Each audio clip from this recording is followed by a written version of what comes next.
الحمد لله رب العالمين الصلاة والسلام على سيد الأنبياء والمرسلين أما بعد فأعوذ بالله من الشيطان الرجيم بسم الله الرحمن الرحيم قال الله تبارك وتعالى في القرآن المجيد والفرقان الحميد قل يا عبادي الذين أسرفوا على أنفسهم لا تقنطوا من رحمة الله إن الله يغفر الذنوب جميعا إنه هو الغفور الرحيم آمنت بالله صدق الله مولانا العظيم وبلغنا رسوله النبي الأمي الكريم الأمين ونحن على ذلك من الشاهدين والشاكرين والحمد لله رب العالمين إن الله وملائكته يصلون على النبي يا أيها الذين آمنوا صلوا عليه وسلموا تسلیما. تمام احباب محبت کے ساتھ درود پاک پڑھ لیجیے. الصلاۃ والسلام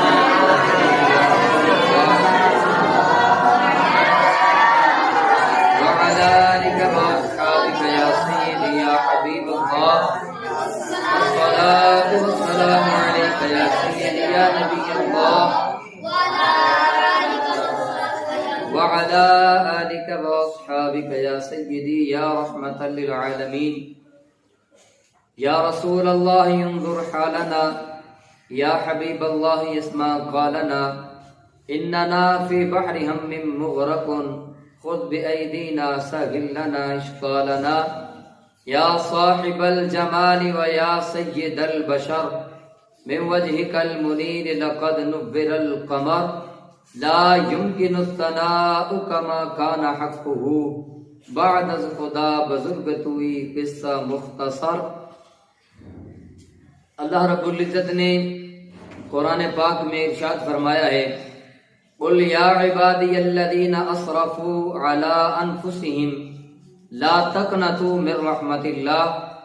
اے محبوب صلی اللہ علیہ وسلم آپ فرما دیجئے کہ اللہ تعالیٰ فرما رہا ہے کہ اے میرے بندو اگر تم اپنی جانوں پر ظلم اور زیادتی کر لیتے ہو، تم اپنی جانوں پر ظلم کرتے ہو تو پھر اس کے بعد کرنا کیا ہے؟ لا تقنطوا من رحمت اللہ. تو تم لوگوں نے اللہ کی رحمت سے مایوس نہیں ہونا. اللہ کی رحمت سے مایوس نہیں ہونا کیونکہ اللہ رب العزت بخشنے والا ہے، مہربان ہے اور وہ مالک کائنات ہے، خالق کائنات ہے. کائنات کو بنانے والی ذات اس رب کی ہے اور کائنات کو چلانے والی ذات بھی اس رب کی ہے. اور جتنے بھی کائنات میں انسان موجود ہیں، جن موجود ہیں، جتنی بھی مخلوقات موجود ہیں، تمام مخلوقات کو، انسانوں کو، جنوں کو، پرندوں کو جو رزق دینے والی ذات ہے وہ بھی ذات اللہ کی ذات ہے. جب اللہ رب العزت خود فرما رہا ہے کہ لا تقنطوا من رحمت اللہ، کہ تم نے میری رحمت سے مایوس نہیں ہونا، تو پھر ہمیں کیا ضرورت ہے مایوس ہونے کی؟ یا ہم سے کوئی غلطی سرزد ہو جاتی ہے تو ہم نے کرنا کیا ہے؟ صرف اور صرف اللہ کی بارگاہ میں حاضر ہونا ہے، اپنے گناہوں کی معافی طلب کرنی ہے، اللہ کی بارگاہ میں توبہ کرنی ہے تو اللہ تعالیٰ توبہ کو قبول فرمائے گا. اس لیے فرمایا ان اللہ یغفر الذنوب جميعا، بے شک اللہ تعالیٰ تمہارے تمام گناہوں کو معاف کر دے. احباب دی وقار ایک اور مقام پر اللہ رب العزت نے ارشاد فرمایا ان اللہ یحب التوابین ویحب المتطہرین، کہ بے شک اللہ تعالیٰ توبہ کرنے والوں کو پسند کرتا ہے اور اللہ تعالیٰ پاک صاف لوگوں کو پسند کرتا ہے. یہ اللہ رب العزت کے محبوب ہوتے ہیں. اور حضرت عمر بن خطاب رضی اللہ تعالیٰ عنہ روایت کرتے ہیں کہ نبی کریم علیہ الصلوۃ والسلام نے فرمایا کہ جو شخص وضو کرے اور وضو کرنے کے بعد اپنا منہ آسمان کی طرف کر کے شہادت والی انگلی اس طرح اٹھا کر کلمہ طیبہ پڑھتا ہے اشہد ان لا الہ الا اللہ وحدہ لا شریک لہ واشہد ان محمدا عبدہ ورسولہ، اور اس کے بعد یہ آیت کریمہ پڑھے ان اللہ یحب التوابین ویحب المتطہرین، تو اللہ تعالیٰ اس بندے کے لیے جنت کے 8 دروازے کھول دیتا ہے. اب جس دروازے سے چاہے وہ جنت میں داخل ہو جائے۔ اپنے محبوب کریم علیہ الصلوۃ والسلام کو یہ شان عطا فرمائی ہے کہ وہ موجود ہیں دنیا میں تو کائنات کا نظام چل رہا ہے، وہ موجود ہے دنیا میں تو کائنات کا نظام چل رہا ہے، اور اگر وہ کائنات میں موجود نہ ہوں، نبی کریم علیہ الصلوۃ والسلام کی ذات مبارکہ یہاں پر اس دنیا میں موجود نہ ہو تو کائنات کا نظام ہی برہم ہو جائے، یہ نظام بالکل نہ چلے، کیونکہ حضور علیہ الصلوۃ والسلام ہی مقصود کائنات ہے۔ اور اگر نبی رحمت علیہ الصلوۃ والسلام اس دنیا سے تشریف لے کر جائیں، جیسے کہ آپ معراج میں تشریف لے کر گئے، دنیا سے نکل گئے، آسمانوں میں داخل ہو گئے، تو اس وقت اللہ رب العزت نے پوری کائنات کا نظام روک دیا، پوری کائنات رک گئی اور کوئی بھی کائنات کا حصہ وہ چلا نہیں۔ نبی کریم علیہ الصلوۃ والسلام جب معراج سے واپس تشریف لائے، اپنی جگہ پر موجود رہے، تو پھر اللہ رب العزت نے اس کائنات کے نظام کو دوبارہ چلا دیا۔ تو ہم کیا کہیں کہ یہ اللہ کے پیارے محبوب علیہ الصلوۃ والسلام کا ہی کرم ہے، یہ ان کے لطف و کرم سے ہی اس دنیا کا نظام چل رہا ہے۔ تو نبی پاک علیہ الصلوۃ والسلام کی حدیث مبارکہ ہے، جس کو حضرت انس بن مالک رضی اللہ تعالیٰ عنہ بیان کرتے ہیں کہ حضور علیہ الصلوۃ والسلام نے فرمایا کہ جب کوئی بندہ توبہ کرتا ہے، جب کوئی بندہ توبہ کرتا ہے تو اللہ تعالیٰ اس پر اس سے بھی زیادہ خوش ہوتا ہے، اس بندے سے زیادہ کہ جس بندے کی سواری جنگل میں گم ہو گئی ہو، اس کے اوپر اس کا سامان ہو، اس کے اوپر اس کا کھانا ہو، اور اس کے اوپر اس کا جتنا بھی قیمتی سامان ہے اس سواری پر موجود ہو، اور وہ سواری گم ہو جائے۔ جب وہ سواری گم گئی تو اب یہ بندہ حیران ہے، پریشان ہے، کبھی اس طرف جاتا ہے، کبھی اس طرف جاتا ہے، اس سواری کو تلاش کرتا رہتا ہے، لیکن اس کو وہ سواری نہیں ملتی۔ وہ تھک ہار کے اس سواری سے مایوس ہو کر ایک درخت کے نیچے لیٹ جاتا ہے کہ اب میں کچھ نہیں کر سکتا، مجھے اب سواری نہیں ملے گی۔ اس کی جب آنکھ لگتی ہے تو کچھ دیر بعد جب وہ آنکھ کھولتا ہے، اس کی آنکھ کھلتی ہے، وہ کیا دیکھتا ہے کہ اس کی سواری اس کے سامنے موجود ہے۔ سبحان اللہ۔ تو جتنی خوشی اس بندے کو سواری ملنے کی ہوتی ہے، حضور فرماتے ہیں اتنی اس سے زیادہ خوشی اللہ رب العزت کو بندے کے توبہ کرنے پر ہوتی ہے۔ اور پھر وہ بندہ فرت مسرت میں کیا کہتا ہے؟ اللہم انت عبدی وانا ربک۔ خوشی کے لمحات میں اس خوشی کی کیفیت میں کس طرح بول جاتا ہے، حالانکہ اس نے کہنا کیا ہوتا ہے کہ یا اللہ میں تیرا بندہ ہوں، تو میرا رب ہے، میں تیرا شکر ادا کرتا ہوں، لیکن جلدی میں وہ کیا کہتا ہے؟ اللہم انت عبدی، کہ اللہ تو میرا بندہ ہے اور میں تیرا رب ہوں۔ وہ خوشی کی وجہ سے اس طرح کے کلمات بول جاتا ہے، اس کو سمجھ نہیں لگتی۔ مقصد کیا ہے کہنے کا کہ وہ انسان اتنا خوش ہوتا ہے کہ اس کو اپنے کلمات کی سمجھ نہیں آتی کہ وہ کیا ہے۔ اسی طرح سے حضور علیہ الصلوۃ والسلام نے اس بندے کے بارے میں ارشاد فرمایا کہ اللہ تعالیٰ اس سے بھی زیادہ خوش ہوتا ہے کہ جب بندہ اللہ کی بارگاہ میں واپس آتا ہے اور توبہ کرتے ہوئے رجوع کرتا ہے۔ حضرت ابو ہریرہ رضی اللہ تعالیٰ عنہ روایت کرتے ہیں کہ نبی کریم صلی اللہ علیہ وسلم، میں نے آپ کو پہلے بھی کہا تھا کہ جب حضور علیہ الصلوۃ والسلام کا نام آئے تو کیا پڑھنا ہے؟ نبی کریم صلی اللہ علیہ وآلہ وسلم۔ آپ فرماتے ہیں کہ والذی نفسی بیدہ، کہ قسم ہے اس ذات کی جس کے قبضہ قدرت میں میری جان ہے، لو لم تذنبوا لذهب اللہ بکم، کہ اگر تم گناہ نہ کرو، حضور کیا فرماتے ہیں کہ اگر تم گناہ نہ کرو تو اللہ تعالیٰ تمہیں لے جائے گا، وَلَجَاءَ بِقَوْمٍ، اور اللہ تعالیٰ ایک ایسی قوم لے کے آئے گا، يُذْنِبُونَ فَيَسْتَغْفِرُونَ اللَّهَ فَيُغْفَرَ لَهُمْ، کہ اللہ تعالیٰ تمہارے بعد ایسی قوم لے کے آئے گا جو گناہ کرے گی اور پھر گناہ کرنے کے بعد اپنے رب کی بارگاہ میں جھک جائے گی اور استغفار کرے گی، اللہ تعالیٰ سے معافی مانگے گی تو اللہ تعالیٰ ان کے گناہوں کو معاف کر دے گا۔ نبی پاک علیہ الصلوۃ والسلام کی اس حدیث مبارکہ کا یہ مطلب نہیں ہے کہ ہم گناہ کریں، ارادتاً گناہ کریں اور پھر اپنے گناہوں کی معافی طلب کریں۔ مقصد یہ ہے کہ ہمیں ہر وقت اللہ رب العزت کی بارگاہ میں توبہ کرنی چاہیے اور اس مالک سے ڈر کر زندگی گزارنی چاہیے، تاکہ ہماری دنیا بھی کامیاب ہو، تاکہ ہماری آخرت بھی بہترین ہو جائے۔ کہ جس طرح نبی پاک علیہ الصلوۃ والسلام کے دور میں کسی سے کوئی غلطی سرزد ہوتی، کوئی گناہ ہو جاتا،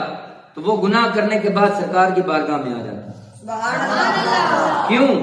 کیونکہ اللہ تعالیٰ کا ارشاد ہے کہ وَلَوْ أَنَّهُمْ إِذْ ظَلَمُوا أَنفُسَهُمْ جَاءُوكَ فَاسْتَغْفَرُوا اللَّهَ وَاسْتَغْفَرَ لَهُمُ الرَّسُولُ لَوَجَدُوا اللَّهَ تَوَّابًا رَحِيمًا، کہ جب تم اپنی جانوں پر ظلم کر لو، جاؤ کا تو میرے محبوب کی بارگاہ میں آ جاؤ،